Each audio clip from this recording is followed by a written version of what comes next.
have a saying on our farm that the smaller the animal, the faster they're trying to die. It's a joke, but when you're dealing with small animals like poultry, it's really important to be able to quickly identify issues and treat the problems. And that's what we'll be talking about today.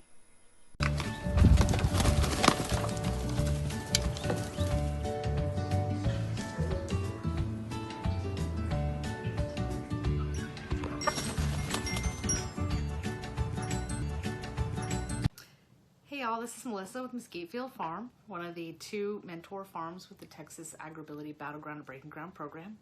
And we're here to share how we farm on our 20-acre farm here in Nixon, Texas.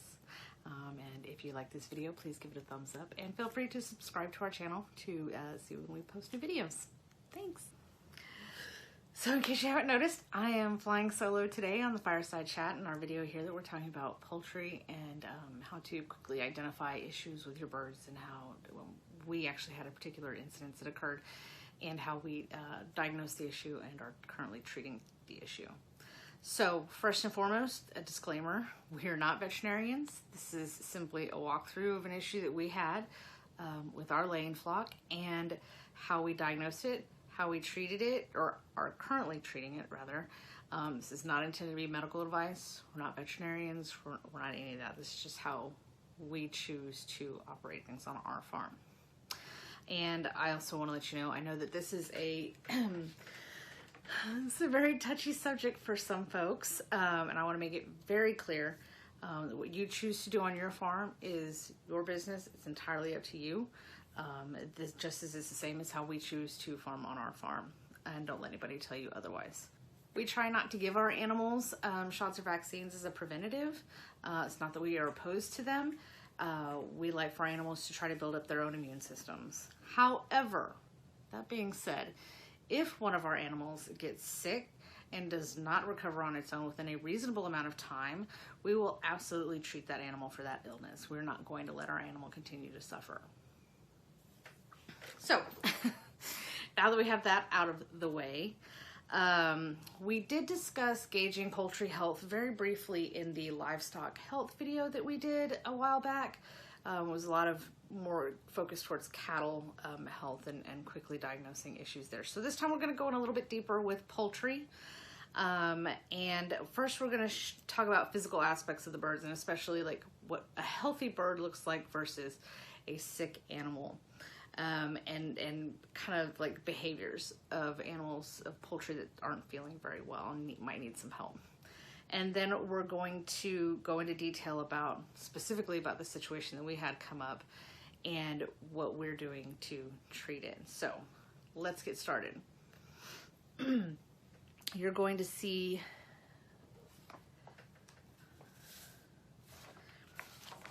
I'm going to put this up on the screen here. This is a chicken checklist, basically, of the items that you want to look at on a bird to determine their health, okay?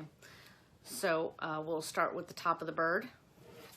I'm trying to set my page up here to read from, and it's not working. Sorry. So we'll start from the top. So the combs, they should be deep red color and free of blemishes, okay? If they maybe have some black spots on them, some will call that chicken pox, fowl pox, excuse me, not chicken pox, fowl pox, or it could be that your other birds are pecking them. So keep an eye out for that. Don't automatically assume just because you see black spots up there that they have fowl pox. It could be that they're pecking at each other, okay? Their eyes should be bright and clear and alert and open, okay? The ears should be clear. There shouldn't be any discharge coming out of those. I call them the nostrils. I believe they're called the nares. These are the holes on either side of the chicken's beak, okay? You want those to be cleared, clean. There's no crusties. There's no discharge coming out of them. And that's something we're going to talk about later because that was one of the things that tipped us off that we had an issue. A beak should be clean, uniform, shiny, and solid. Feathers should be, with the exception of when they're molting, obviously they're going to be losing feathers. But in general, the feathers should be shiny. They should be full of feathers. They shouldn't be missing spots of feathers on them. They should be sleek and held close to the body. The wings should be symmetrical, and they should be close to the body as well. However, when it's hot, they will pull their wings out to kind of help let air circulate through there, okay? So keep that in mind. That may not be a sign of a problem, well, it could be that just they're hot. The vent should be clean and clear of any fecal matter. When birds are chicks, you'll frequently hear people say they're gonna check for pasty butt. So they're checking to make sure there's not any feces that are building up on that vent area and potentially causing blockages. Okay, so you want to keep an eye on their vent area, make sure it's clear of any fecal matter. The legs should be clean and shiny and in uniform, and their scales on their legs should be uniform also and clean. You don't want there to be crusty or anything like that. That could be a sign of mites. Bottom of the feet should be clean, straight, and blemish free. Of course, they're going to get dirt and stuff like that in there occasionally, but overall, they're going to keep them pretty clean, which is what you're after. The abdomen. So you want to keep an eye out on whether it's kind of swollen or not. That could be a sign of a problem in your bird. And also the keel bone shouldn't be, you don't want to see it quite as prominent, if that makes any sense. Like, you don't want to see big bony keel bones sticking out. Their crop should feel full, but it should also, you should be able to notice that it's filling and it's emptying as they're eating and they're processing their food, right? So it should be consistent, kind of like the rumen on your cattle, right? You want it to fill and you want it to empty. You want to see that consistent behavior. You don't want it doing just one or the other, okay? And so that's just an overall health check of what you want to see on a healthy bird. The next thing that we're going to take a look at is what happened in our case, okay?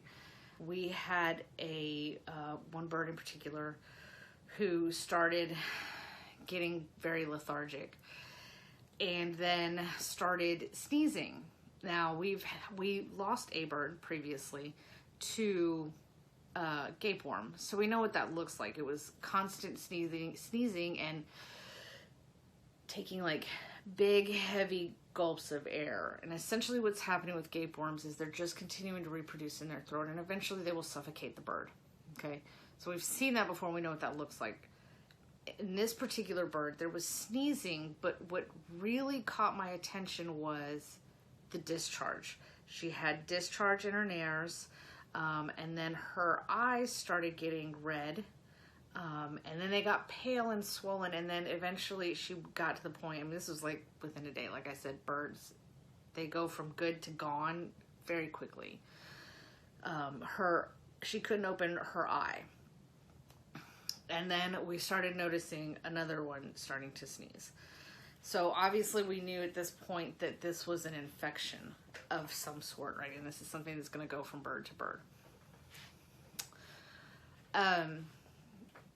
Once I figured out that it was an infection, a respiratory infection, I did want to give them the opportunity to clear it themselves, but they have not. So we are going in and treating them.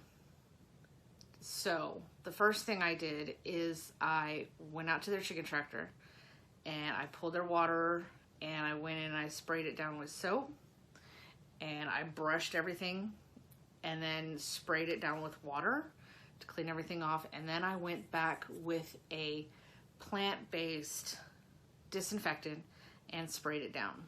And I've also gone back with some Vetricin and sprayed it down as well.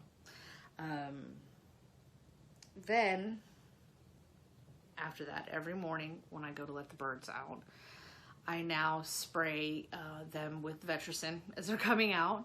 I think we'll have a video of that here somewhere, but I spray them down with the Vetricin. And then in the evening, I spray them down again with Vetricin.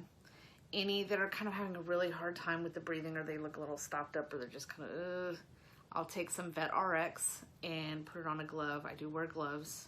Please wear gloves when you're treating animals, especially birds. I'll put some of that VetRx on the glove, and then I just kind of rub it around the beak, right? Just help. All it really does is it helps clear the airway a bit. It's a mentholatum type situation, so it helps them breathe better. And then I take 10 cc's of Thailand 200 and I squirt it into the rim of their gravity feed waterer. And we've seen some great results with that. We're still in treatment. I will probably go through and continue to disinfect their tractor through this process until we get it cleared. So here's our little one who was our canary in the coal mine. Let us know that we had a problem. As you can see, her coat is not shiny, it's not super thick. There's some matting happening in here on her feathers. So that indicated to us that she wasn't able to preen herself effectively. You can see here her eye is not opening. Her other eye is, but this one's not. And if you can get close enough here on her nostril, you can kind of see some discharge happening there, which is another indicator to us that there was a problem. She's breathing much better now, which is a great sign. It means what we're doing is working.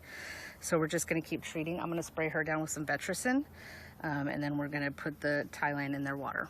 She's doing much better. She's now opening that other eye each day a little bit more. So we're hoping we've got a few more days before of treatment left. And that's the other thing I want to make sure that I caveat here.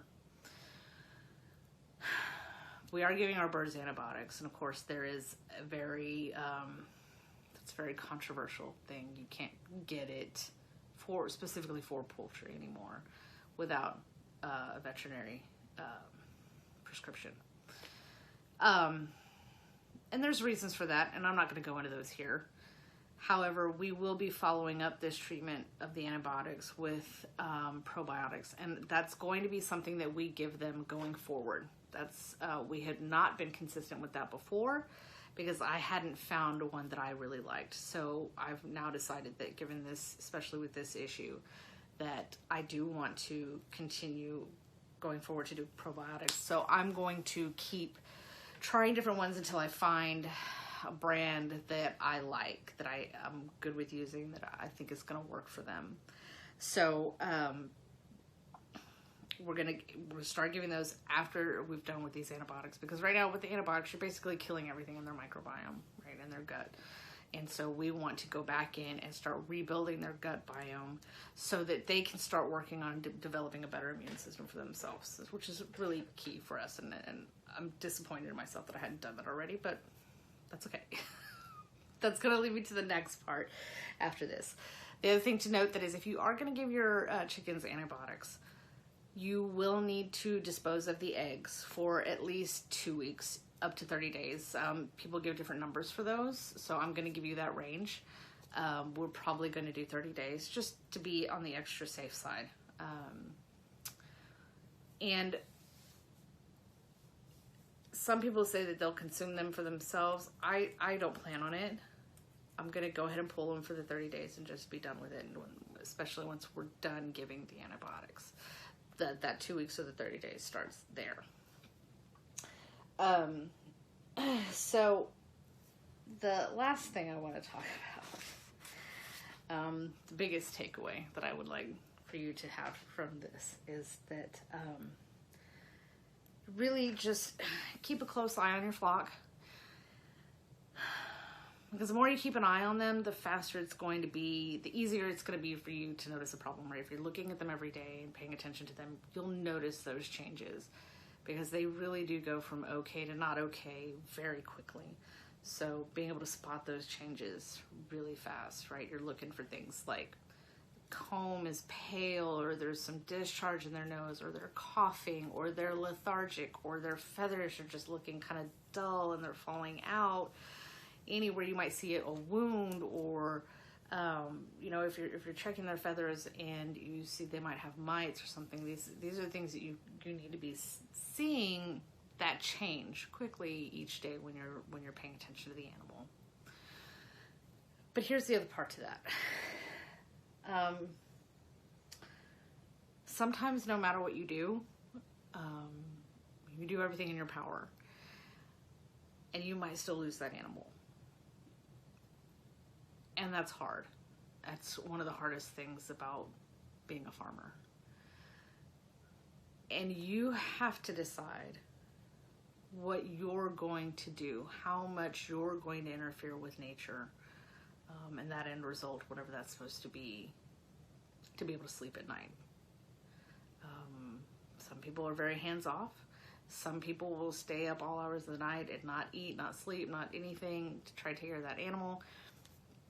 That's where you have to find yourself in this.